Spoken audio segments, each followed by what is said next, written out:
Michael, can you introduce the Tune's business to our viewers? Tune, we've been involved in the event and broadcast industry for over 20 years now, and our company specializes in special events per se, or things that are unusual. We always say we inspire moments with imagination, because many of the things we've done have been things that people have never done before. So that's kind of our background, is a really quick nutshell. So we've embraced a decentralized workflow system for many years already, and it's something that we were really pushing to do in the future. All right, so you already had a lot of experience doing remote distributed workflows. Can you tell our viewers a little bit about the challenges you were facing before using GV's AMP, and why you felt GV AMP could assist you in meeting those challenges in a more effective way? The transport part of the equation of getting the signals between places was always around of some nature, but it's one of those things that we had to work and create that every single time in a different way. Every place we went to was always something different, a different software stack, a different way of connectivity, and so we needed a way to make it all consistent.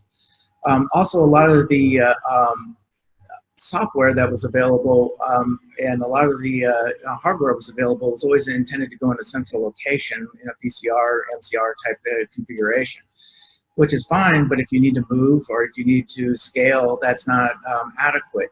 And a lot of the software-based tools out there are not scalable, and they're more of a prosumer device, which they do well at what they do, and they're good Swiss Army knives, but you don't have that central backplane that you need to have on a broadcast system.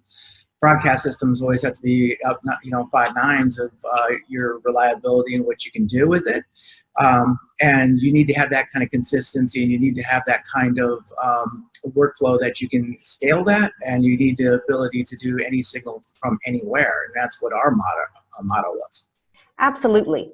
So tell me a little bit about your experience with GV AMP and how it has assisted you in having a more decentralized workflow and assisted you in having people be able to contribute remotely from varying locations due to COVID. In this era of COVID, it kind of expedited our needs to get decentralized. A lot of the needs that we had to make happen were pharmaceutical based, where the pharmaceutical companies who are working on the genetic and basically the genetics of the genomes and whatnot of the COVID virus, they needed ways to communicate around the world. So we ended up doing a couple shows that were based around the pharmaceutical industry and trying to get that information out to their masses.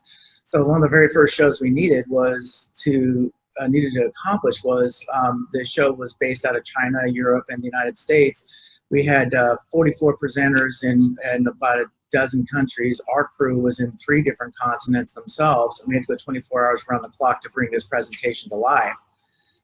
And you couldn't do that in the world of like a vMix or any of those other programs, just because of the scaling of it, and which you have to be on a tier 1 internet system, which we are, and you needed to have that core system to be solid. So the AMP product, we took it out of beta and put it straight into that test, and we performed well. It was great because it gives us the building blocks we needed to build the show that size and be able to scale it, run 24/7, and have the redundancy that we needed to be on the air. Fantastic. So now that you have quite a few productions under your belt, why don't you tell us a little bit about your experience with AMP? Are there things you've particularly liked or disliked about AMP? We like the fact that it is scalable and that it is something that we can build up a system, especially bespoke for each one of our clients, which is great. It doesn't nail us in a position of, oh, we had the switcher set up for just this type of configuration for sport when we needed to do something that's more like an award show, or vice versa. So it allows us to have an infinite scalability on the front side. The only downside of it is that a lot of the other components aren't available yet, but they're en route, and it's like, well, we gotta go faster. So that's the only downside, but it's coming. Absolutely. We always wish we could be 1 year ahead of where we are.